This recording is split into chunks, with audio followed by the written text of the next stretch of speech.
Ce que vous ne vous endettez certainement pas, mais savez-vous qu'attendre patiemment en respectant le plus grand silence, eh bien, votre chien sait parfaitement le faire. Voilà qui vous surprend, n'est-ce pas? Eh bien, tout d'abord, ce que vous devez savoir, c'est que votre chien est un animal nidicole, c'est-à-dire qu'il est né dans un nid, et que les nidicoles sont incapables à leur naissance de se déplacer. Ils sont le plus souvent sourds et aveugles, et il faut passer un temps plus ou moins long, cantonné dans un nid, avant de pouvoir accompagner les adultes dans le vaste monde.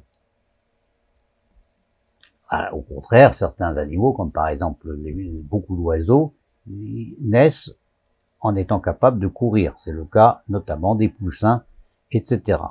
Bon, le chien, lui, vous le savez, naît sourd et aveugle, ou à peu près. Il lui faut passer un certain temps pour grandir et acquérir un certain nombre de compétences. Il va de soi que les mères de chiots les plus attentionnées, quoi que vous fassiez, l'éleveur qui est en face de vous vous le rappelle, les mères les plus attentionnées ne passent pas tout leur temps auprès de leur progéniture. Bon, les premières absences des premiers jours sont relativement brèves. Il y a de ça, et pour ça une raison essentielle, c'est que au début, les jeunes chiots, les bébés chiots, ne sont pas capables de réguler leur température eux-mêmes. Et c'est la température maternelle qui leur est indispensable. D'ailleurs, dans certains élevages, pour éviter qu'il y ait des problèmes graves, si la mère part un peu trop longtemps, on met même des lampes à infrarouge au-dessus des chiots. Dans la nature, il n'y a pas de lampe à infrarouge, c'est la mère qui régule la température des chiots. Donc au début, les chiots ont besoin de la présence de leur mère pour réguler leur température, et la chaleur maternelle leur est donc aussi indispensable que le lait. Il n'empêche, dès les premiers jours, sinon dès les premières heures, les nouveau-nés auront commencé l'apprentissage de périodes d'isolement. La mère ne reste pas tout le temps, même tout au début, à côté de ses chiots. Elle est obligée de s'en écarter de temps en temps, ne serait-ce que pour se soulager ou pour manger. Un isolement qui n'aura pas beaucoup impressionné les chiots.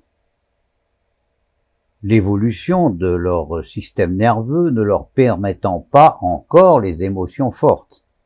Mais bientôt, les organismes se fortifient, et l'une de leurs premières victoires sera de développer une petite chaudière interne, c'est-à-dire qu'ils deviendront capables de stabiliser leur température de façon indépendante et sans le secours de leur mère. C'est le premier pas vers une autonomie tout de même encore lointaine. Mais désormais, les absences maternelles pourront être plus longues et plus régulières.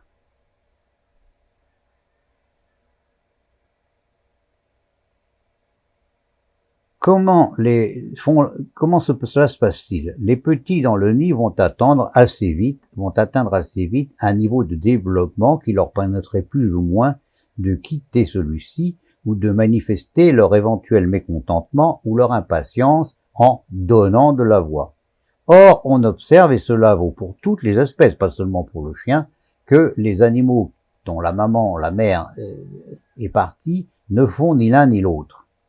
Petite devinette, comment les mères s'y prennent-elles pour apprendre à leurs rejetons à les attendre sans tenter de s'évader et dans le plus grand silence? Le plus vraisemblable est qu'elles ne font tout simplement rien de cela, et que c'est la nature seule, avec une rigueur plus ou moins cruelle, qui s'en charge à leur place.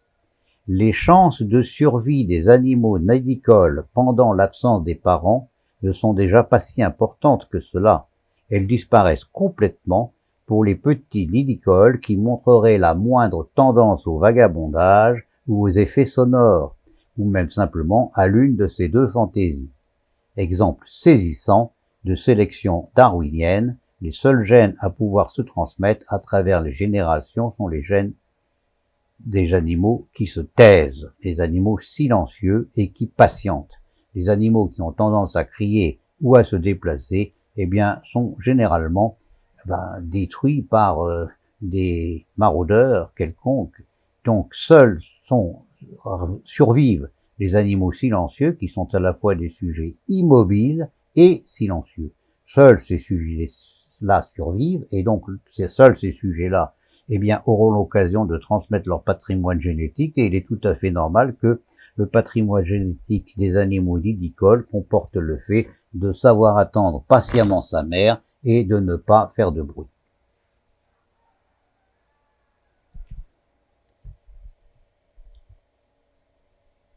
Le plus intéressant est que cette règle concerne tout autant les espèces nidifuges. Les espèces nidifuges, c'est celles dont les nouveau-nés sont en mesure de se déplacer, sinon dès la naissance, du moins très rapidement après.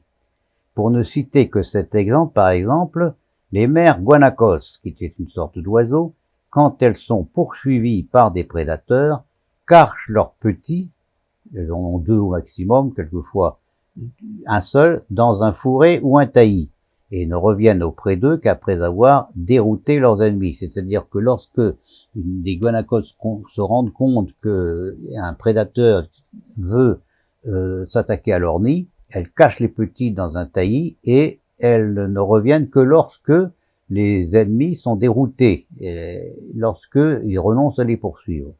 Or, ce qui est extraordinaire, c'est que les petits ainsi cachés respectent la double consigne de l'immobilité et du silence aussi longtemps que nécessaire et finissant par se laisser mourir de faim quand, par malheur, la mère ne revient pas.